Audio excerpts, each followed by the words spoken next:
Hello friend, hi, this is your guide. Welcome to UPSC perseverance. आज हम यहाँ पे मॉडर्न इंडिया पढ़ेंगे, मॉडर्न इंडिया हिस्ट्री स्पेक्ट्रम का। यहाँ पे 18th सेंचुरी से लेकर 20th सेंचुरी में यहाँ पे हम टॉपिक कवर करेंगे। ये हैंड रिटन नोट्स है। सो यहाँ पे इसकी समरी है, मतलब पूरे मॉडर्न इंडिया स्पेक्ट्रम का जो बुक है उसका। सो यहाँ पे हम चैप्टर्स पढ़ेंगे। Advent of the Europeans, British conquest किया था, मतलब वैसे इंडिया को मतलब अपने अधीन किया था ब्रिटिश लोगों ने। British administrative and economic policies जो थी, रिवोल्ट हुए थे, मूवमेंट्स जो हुए थे अलग अलग, मतलब कुछ जातीय हुए थे, मतलब ट्राइब्स से related social religious reforms movements वगैरह लाए थे, है ना। नेशनल मूवमेंट्स के बारे में हम यहाँ पे देखेंगे। सो ये हैंड रिटन नोट से समरी आपको बहुत हेल्पफुल करेंगे आपके अपकमिंग यूपीएससी प्रीलिम्स 2021 के लिए।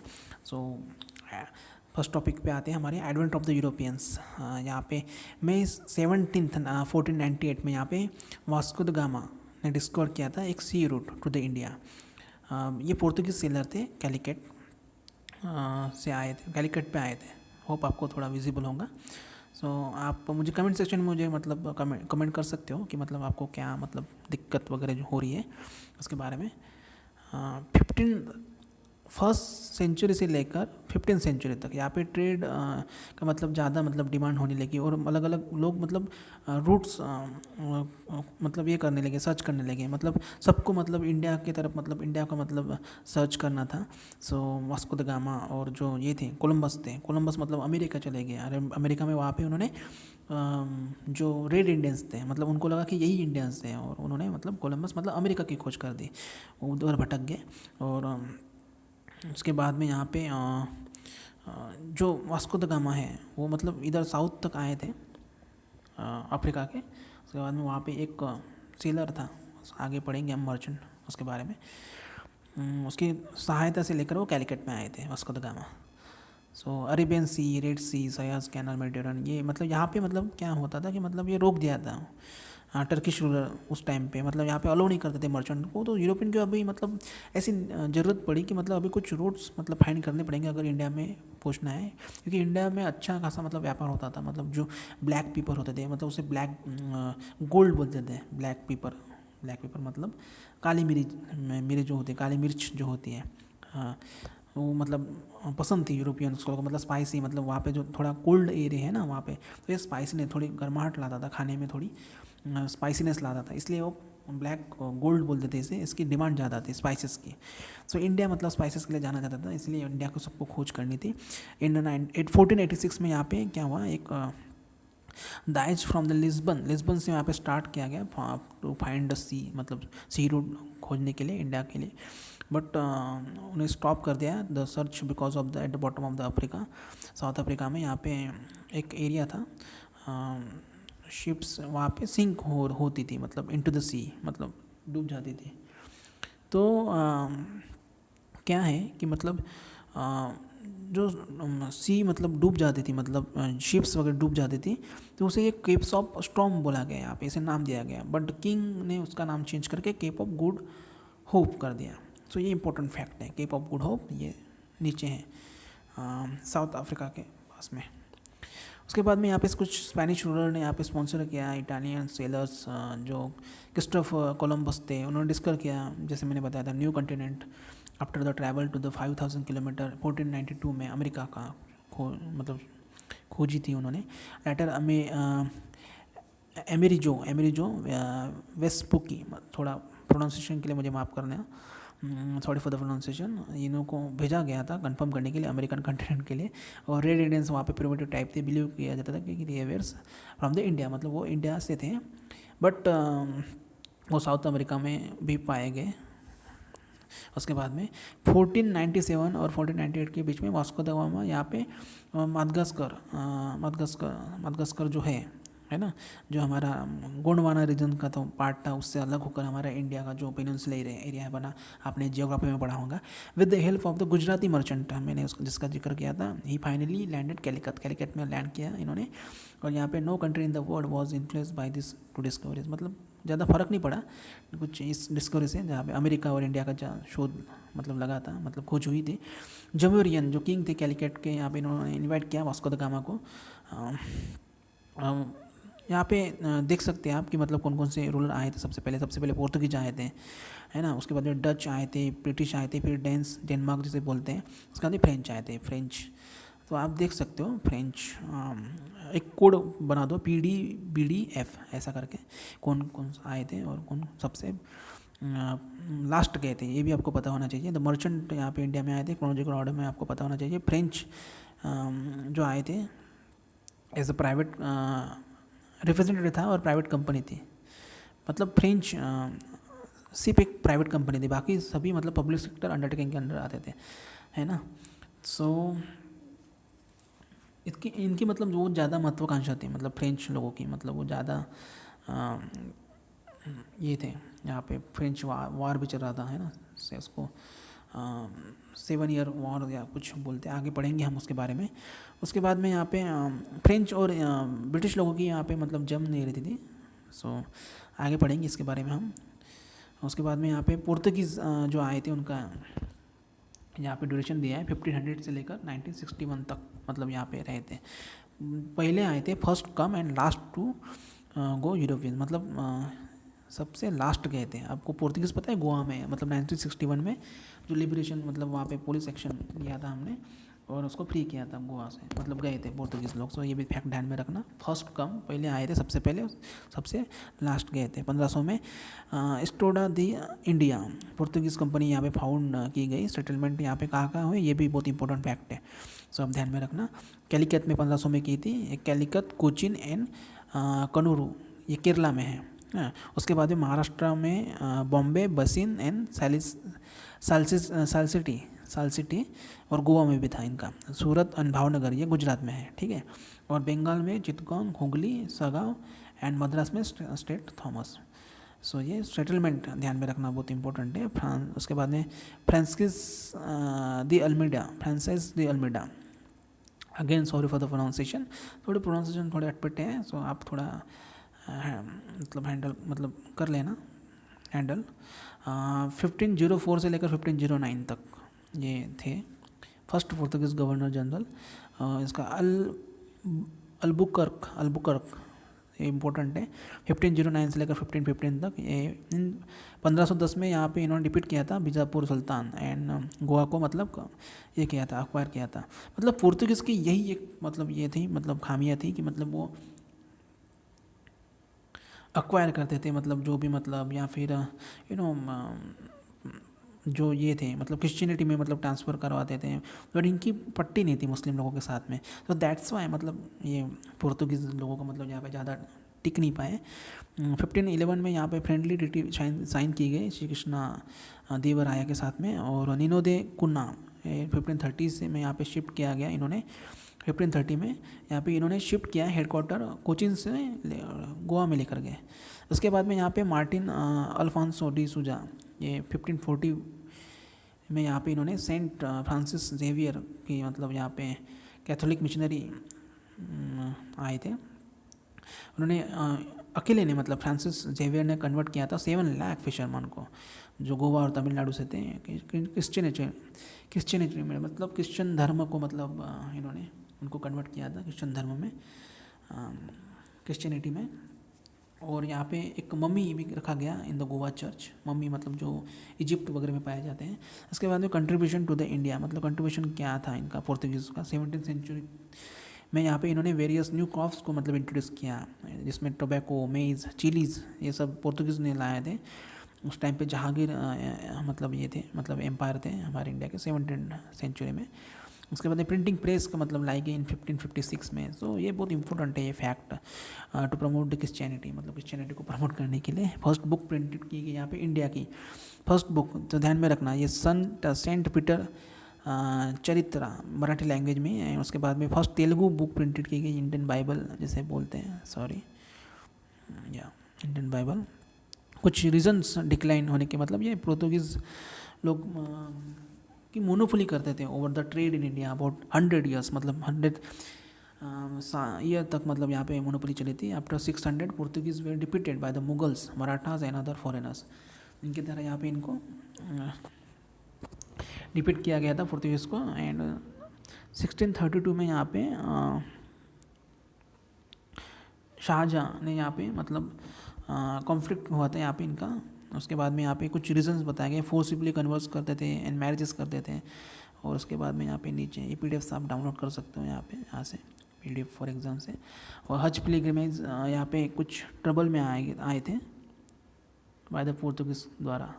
कॉन्फ्लिक्ट था मराठा के साथ में, पेशवा बाजीराव को यहाँ पे कैप्चर किया गया था सालसेटी एंड बेसिन से। एंड उसके बाद में यहाँ पे they were beaten by the Dutch and Britishers. After all this इन्होंने लॉस किए थे ऑल द सेटलमेंट और एक्सपेक्ट गोवा, दीव एंड दमन, जो 1961 तक मतलब उनके अधीन थे। उसके बाद में इंडिया जब आज़ादी मिली उसके बाद में ये फ्री कर दिए गए। 1961 में ऑपरेशन विजय चलाया गया, ये ध्यान में रखना, ये भी इम्पोर्टेंट फैक्ट है for liberation of the Goa, Operation Vijay. उसके बाद में डच के बारे में पढ़ते हैं हम यहाँ पे। इन 1602 Dutch United east India company यहाँ पे इस्टेब्लिश की गई। सेटलमेंट यहाँ पे इनके भी सेटलमेंट देख लेते हैं डच के। मछलीपट्टनम 1605 ये कृष्णा के पास में था। एंड भीमिलीपट्टनम विजाग जैसे बोलते हैं, निज़ामपट्टनम गुंटूरू, फलिकट नेल्लोर तमिलनाडु टिल 1690 हेडक्वार्टर यहाँ पे इसका था। उसके बाद में Devanampatnam Tamil Nadu, Nagapattinam Tamil Nadu after 1690 headquarter. And Chinsura Bengal, Balasore Orissa. यहाँ पे ईस्ट कोस्ट एक फेमस है फॉर कॉटन टेक्सटाइल के लिए। For the Dutch Indonesia is so important, मतलब डच के लिए इंडोनेशिया, मतलब डच इंडोनेशिया में चले गए थे क्योंकि ब्रिटिश के साथ में उनका कुछ सेटलमेंट वगैरह हुआ था। और यहाँ पे कुछ किसी और चीज़ के लिए भी इम्पोर्टेंट था ये इंडोनेशिया। उसके बाद में यहाँ पे 1759 में बैटल ऑफ द बदेरा, सो ये भी इम्पोर्टेंट फैक्ट है, battle of Badera Dutch and britisher के साथ में हुआ था। फिर उनको भेजा गया ब्रिटिश द्वारा इंडोनेशिया में, सेटल कर दिया गया, भेज दिया गया। फिर ब्रिटिश लोग आए और ब्रिटिश लोग फिर तो आपको पता ही है 1947 तक यहाँ पे रहे। December 31, 1600 में यहाँ पे ग्रुप ऑफ मर्चेंट आया था ऑफ द ब्रिटिश, जो फॉर्म की थी कंपनी जिसे इंग्लिश ईस्ट इंडिया कंपनी बोलते हैं। क्वीन एलिजाबेथ फर्स्ट यहाँ पे चार्टर पास किया था और इनको 15 ईयर्स की मोनोपोली का राइट दिया था कंपनी को। जेम्स वन यहाँ पे पास द अनादर चार्टर, मतलब 1609 में अनादर चार्टर पास किया था जेम्स वन ने, जो राजा थे। Monopoly period of the company was extended indefinitely, मतलब इंडेफिनेटली जो 15 साल के लिए थी उसे अनलिमिटेड पीरियड के लिए कर दिया। सारे मोनोपोली जो rights were ended in the 1813 economic powers. Settlement कहाँ था इसका भी, ये भी इंपॉर्टेंट है। सूरत में 1608 में, मछलीपट्टनम 1611 में यहाँ पे first settlement of the Coromandel coast में यहाँ पे फर्स्ट सेटलमेंट हुआ। उसके बाद में 3 हेडक्वार्टर्स थे इसके, Bombay, Madras and Calcutta. This cities were build by the Britisher and also develop them. इसके बाद ही मद्रास में 1639 में फ्रांसिस डे यहाँ पे प्रोक्यूर किया गया the site from the Damerla and Venkatadrina Naidu. उसका नेम था Chennapatnam after the name of the Venkat Naidu, father of the Chennappa. So ये ध्यान में रखना थोड़ा बहुत। तो सेंट जॉर्ज फोर्ट यहाँ पे बिल्ड किया गया बाय हिम, उनके द्वारा। बॉम्बे में यहाँ पे 1668 में Gerald Aungier, sorry for the pronunciation, यहाँ पे प्रोक्योर किया था the site of from the British kings द्वारा John to for the annual lease of the 10 pounds में। यहाँ पे कलकत्ता में यहाँ पे 1690 में जॉब कैरनोक ने परचेस किया 3 villages from the Mughal governor and Bengal.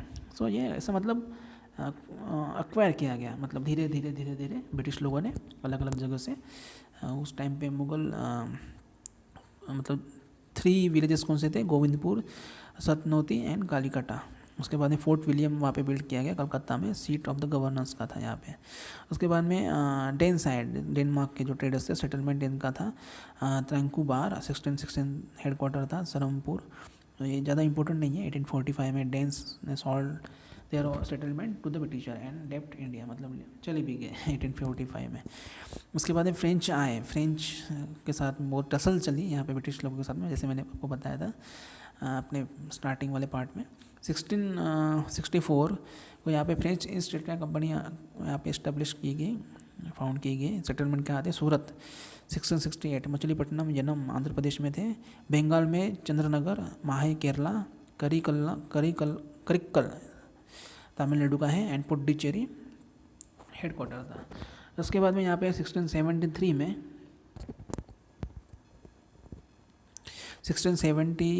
में फ्रैंकोइस मार्टिन इन्हें वैक्यूट किया था site from the rulers, builder first governor end of the Puducherry थे डुप्लेक्स, ये इंपॉर्टेंट है। फ्रेंच ग्रेट गवर्नर थे, 3 वार्स हुई British between British and French में, जैसे कार्नाटिक वार्स बोलते हैं, एंग्लो फ्रेंच वार्स भी बोलते हैं, कार्नाटिक वार कैपिटल इसी के बारे में बोल रहा था। उसके बाद में यहाँ पे फर्स्ट कार्नाटिक वार हुई 1746 से लेकर 1748। रीजंस क्या थे, European political conflict lead to this war, मतलब ये उधर भी हो रहे थे, इंडिया में नहीं हो रहा था ये, फ्रेंच और ब्रिटिश टेरिटरी उधर हो रहे थे, ये चल रहे थे। ऑस्ट्रेलियन वार ऑफ सक्सेशन था, इवेंट हुए थे यहाँ पे, डुप्लेक्स कैप्चर किया था मद्रास का, रूलर ऑफ द कर्नाटिक यहाँ पे अनवर उद्दीन थे, अनवर उद्दीन। उसके बाद यहाँ पे war between the French and the Anwaruddin St Thome के पास हुआ था, और डिफीटेड बाय द फ्रेंच, मतलब अनवर उद्दीन को डिफीट किया था फ्रेंच द्वारा। एक ट्रीटी यहाँ पे हुई थी बिटवीन इंग्लैंड एंड फ्रांस के बीच में एट एक्सला चापेल। सो ये पूछा जा सकता है, Aix-la-Chapelle one of the provisions is Madras was given back to the Britisher, मतलब मद्रास ब्रिटिश को मतलब दे दिया गया था। सो ये ध्यान में रखना, फर्स्ट कर्नाटिक वार में एक्सला चापेल इंपॉर्टेंट फैक्ट है। सेकंड में कर्नाटिक वार में 1749 से लेकर 56 तक हुआ था। ये सक्सेशन रीजंस क्या थे इसके, succession dispute in the India, Carnatic state Anwar versus चंदा साहिब ब्रदर, और निज़ाम स्टेट हेडक्वार्टर औरंगाबाद, नजर जंग वर्सेस मुजफ्फर जंग निफ्यू, ऐसे मतलब यहाँ पे कुछ ये दिए किन किन के साथ में ये हुआ था। उसके साथ में ब्रिटिशर सपोर्ट किया था the king in the power. Event क्या थे हुए थे यहाँ पे, बैटल ऑफ अंबूर 1749 में, डुप्लेक्स यहाँ पे ने मारा था अनवर उद्दीन को, किल किए थे। Son of the Mohammad Ali prince ran our and hidden in तिलवंशियर, चंदा साहिब को यहाँ पे डिक्लेयर किया गया था एज अ किंग, चंदा साहिब को। 1760 में यहाँ पे नजर जंग को यहाँ पे असैसिनेट किया था, मतलब मार दिया गया था। मुजफ्फर जंग को यहाँ पे डिक्लेयर किया था एज अ किंग, और he was protected by the Bussy, मतलब फ्रेंच गवर्नर। और Robert Clive most powerful officer थे of the English East India Company के, brought to the South India from the Bengal to the fort against the French. सो Robert Clive का यहाँ पे अच्छी भूमिका थी। उसके बाद में यहाँ पे थोड़ा थोड़ा आपको मतलब नॉलेज होना चाहिए, मतलब किस टाइम पे कौन था, मतलब ये नाम समटाइम्स प्रीलिम्स में या फिर आंसर राइटिंग में आपको काम में आ सकते हैं। उसके बाद में यहाँ पे 1752 में बैटल ऑफ द आर्कोट हुआ था, ये भी इंपॉर्टेंट फैक्टर। चंदा साहिब को यहाँ पे मार दिया था बाय क्लाइव द्वारा। हीरो ऑफ द आर्कोट ऐसा बोलते हैं क्लाइव को। उसके ये मोहम्मद अली को डिक्लेयर किया था यहाँ पे एज अ किंग, एंड 1752 में मुजफ्फर जंग को यहाँ पे असैसिनेट किया था। तो ये भी ध्यान में रखना। एंड यहाँ पे कैसे हुआ था, 1756 में टीटी ऑफ द पुडुचेरी हुई थी यहाँ पे। उसके बाद में थर्ड कर्नाटिक वार, ये तीनों ही वार इंपॉर्टेंट है। ये 1756 से लेकर 68 तक चला था। यहाँ पे 1760 में यहाँ पे वंडीवॉश के पास में near Puducherry French count they लैली को यहाँ पे डिफीट किया गया था बट ब्रिटिश द्वारा। ऑफिसर को यहाँ पे सर एयरकुट ऐसे बोलते हैं। ऑल फ्रेंच सेटलमेंट यहाँ पे लिए गए बाय द ब्रिटिश, जो था ईस्ट इंडिया कंपनी द्वारा ले लिए गए, और जो भी सेटलमेंट थे फ्रेंच के। इन 1763 में ट्रीटी ऑफ द पेरिस यहाँ पे सेटलमेंट हुआ, शॉल बी गिवन बैक। और 1954 में यहाँ पे because of the diplomatic pressure French settlement यहाँ पे हैंड ओवर कर दिए गए इंडियन गवर्नमेंट को। चंद्रनगर मर्ज हुआ वेस्ट बंगाल में। जन्म कराईकल पुडुचेरी माहे, ये पुडुचेरी की यूनियन टेरिटरी है। उसके बाद में ब्रिटिश ने यहाँ पे कॉन्क्वेस्ट कैसे किया, मतलब उसके बारे में देखते हैं। Disintegration of the Mughals empire, मतलब 1707 से लेकर 1856 तक ये लैटर मुगल एम्पायर है, क्योंकि 1707 तक ये औरंगजेब थे आपको पता है मतलब स्ट्रॉन्ग पावरफुल जो राजा थे। उसके बाद में कमज़ोर आए, बहादुर शाह, शाह आलम वगैरह ये कमज़ोर थे। शाह बेखबरी टाइटल दिया गया बाय द कंटेम्प्रेरी हिटलेस किंग, मतलब ये सिर्फ नाम के लिए थे। जालंधर शाह, इनका वजीर जुल्फ़िकार खान, ये 1712 से लेकर 13 तक थे, रिफॉर्म्स लाए थे। जालंधर शाह ने 1712 में अबोलिशन ऑफ द जिजिया एंड इजारा सिस्टम। सो समटाइम्स ये पूछा जा सकता है प्लेन्स में, तो ध्यान में रखना। इजारा सिस्टम क्या है? न्यू रेवेन्यू सिस्टम है ये। रेवेन्यू कलेक्ट किया जाता था, power were given to the middle man को दिए जाते थे। So the tax broken system था ये। और फारुखशियार के बारे में देखते हैं, 1713 से लेकर 19 तक। 2 सैयद ब्रदर्स यहाँ पे डी फैक्टो पावर था इनका। सैयद अब्दुल्ला खान वजीर थे एंड सैयद हुसैन खान मीर बख्शी ये सेनापति थे। फारुखशियार को यहाँ पे किल किया गया बाय द सैयद ब्रदर द्वारा। एंड मोहम्मद शाह जो थे, रंगीला जिसे बोलते थे, 19 से लेकर 14 इनका ये था।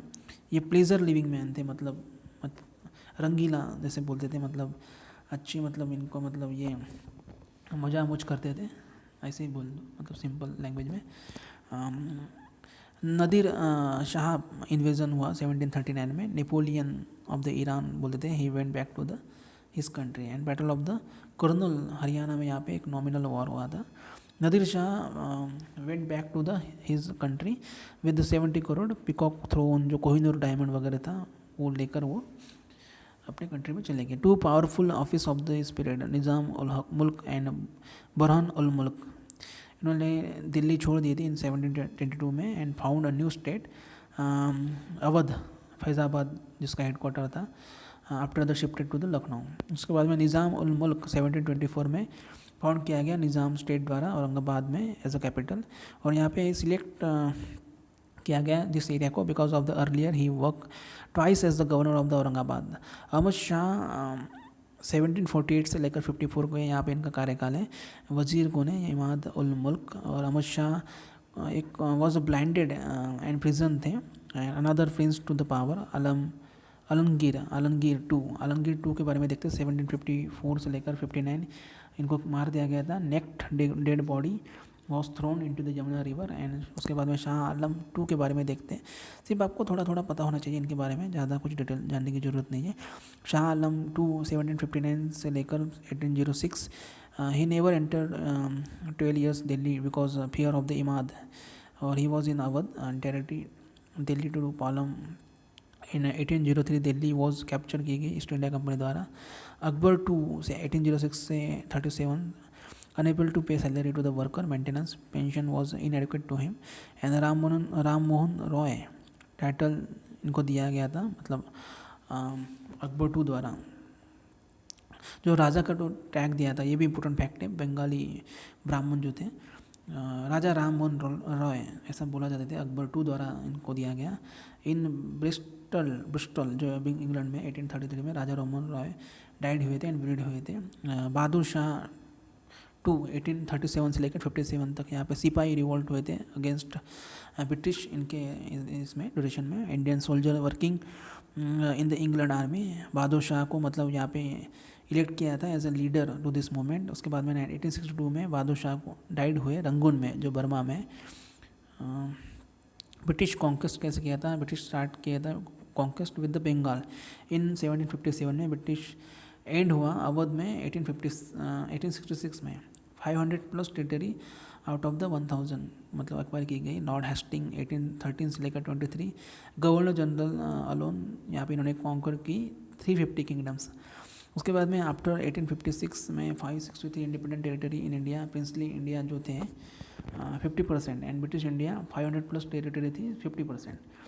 1947 में इंडियन यूनियन पाकिस्तान हुआ, फिर उसको मतलब एक्वायर किया गया। 563 जो प्रिंसली स्टेट थे मतलब डिनाई कर रहे थे इंडिपेंडेंस से, और उनको मतलब ऑप्शन रखा था जॉइन पाकिस्तान या इंडिया को। उसके बाद में जो हमारे सरदार वल्लभ भाई पटेल हैं, उन्होंने पुलिस एक्शन थ्रू या फिर में रेफरेंडम के थ्रू मतलब एक्वायर की जो भी टेरिटरी थी प्रिंसली स्टेट थे। उसके बाद हम यहाँ पे देखते हैं कॉन्क्वेस्ट ऑफ बंगाल। 1717 में एक गवर्नर हुआ था मुर्शिद कुली खान, डिक्लेयर किया था हिमसेल्फ एज अ कन्वर्टेड हुए थे ब्राह्मीण में साउथ अराकट में एज अ नवाब, खुद को ही मतलब नवाब घोषित कर दिया था। इन 1756 में क्या हुआ था, Sirajuddaula came to power on in 1757 में बैटल ऑफ द प्लासी हुई थी बिटवीन ब्रिटिशर्स एंड सिराजुद्दौला। यहाँ पे इनको मार दिया गया था 23 जून को। कॉजेस क्या थे, issue of the fort, misuse of the trade privileges in Bengal. The trade privileges were given to Farrukhsiyar. In 1717 में फर्रुखशियार को यहाँ पे फरमान लाया गया। According to this East India Company exempted to import and export in three state Gujarat, Deccan and Bengal. So Farrukhsiyar ने लाया था, फर्रुखशियार ने ये फरमान लाया था। एनुअल पेमेंट यहाँ पे 10,000 नॉमिनल रखा गया था। ब्रिटिश ने यहाँ पे इंटरफेयर किया in the administration of matter. And 1756 में यहाँ पे कैप्चर किया गया fort William and black hole tragedy हुई थी, जिसे इमीडिएट रीज़न बताया गया था फॉर द बैटल का। And battle of the Plassey British forces well led by the Robert Clive. ये बैटल ब्लैक होल ट्रेजेडी बहुत इंपॉर्टेंट है। रॉबर्ट क्लाइव द्वारा मतलब बैटल ऑफ प्लासी जो हुई थी, मतलब इन्होंने लीड किया था रॉबर्ट क्लाइव, ध्यान में रखना। ब्रिटिश कॉन्क्वेस्ट किया था यहाँ पे बंगाल इन 1767 को, but it is taken by the Britishers in 1772। 15 years rule किया था यहाँ पे बाय द ब्रिटिश पपेट्स द्वारा। मिर्ज़ापुर 1757 से लेकर 1757 से लेकर 60 तक 1.7 करोड़ यहाँ पे दिए गए to the company as a compensation. Beginning हुआ था यहाँ पे ड्रेन ऑफ द वेल्थ का, मतलब इंडिया से मतलब इंग्लैंड में मतलब पैसा भेज रहे थे। और 24 Parganas were given to the company. उसके बाद में मीर कासिम, इनका देख लेते हैं। 1760 से लेकर 63 यहाँ पे 3 डिस्ट्रिक्ट दिए गए टू द कंपनी को। यहाँ पे बिडनापुर, बर्दवान एंड चिट्टगोंग। कैपिटल शिफ्ट किया गया मंगलोर से फ्रॉम द मुर्शिदाबाद तक, है ना। मिर्ज़ापुर अगेन अपॉइंटमेंट किया गया as a ruler of the Bengal. And Mir Qasim took help of the Awadh king. Tripartite treaty यहाँ पे मीर कासिम, सिराजुद्दौला एंड शाह आलम टू के साथ में हुआ था। फिर 1764 में बैटल ऑफ बक्सर हुआ। ब्रिटिश फोर्सेस यहाँ पे को लीड किया था हेक्टर मुंद्रो द्वारा। द 3 पीपल वेयर डिफीटेड, मतलब 3 लोग मतलब यहाँ पे डिफीट कर दिए गए थे। 1765 में ट्रीटी ऑफ इलाहाबाद हुआ था। प्रोविज़न क्या है इसका, ड्यूअल गवर्नमेंट इस्टेब्लिश किया गया इन बंगाल। 1765 से लेकर 72 की बात है। एंड एडमिनिस्ट्रेशन डिवाइड किया गया into Diwani administration, revenue, East India Company and Nizamat administration, law and order, इन नवाब को दिया गया था। मैंने अपने पास में रखा था Diwani administration, East India Company, revenue, ध्यान में रखना। इसके बाद में इन 1772 में powerful Bengal governor Warren Hasting abolish किया गया था dual government. And last Bengal nawab Najmuddaula को मतलब यहाँ पे किया गया। कॉन्क्वेस्ट ऑफ मैसूर के बारे में देखते हैं हम यहाँ पे। सो हम ये हमारे नेक्स्ट पार्ट में करेंगे कॉन्क्वेस्ट ऑफ मैसूर।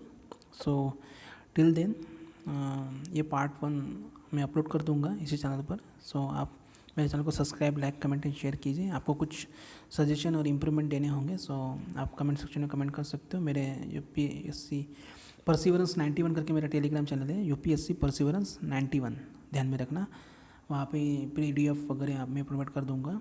अगर आपको चाहिए होंगे सो कमेंट करना मुझे। Thank you so much, good night.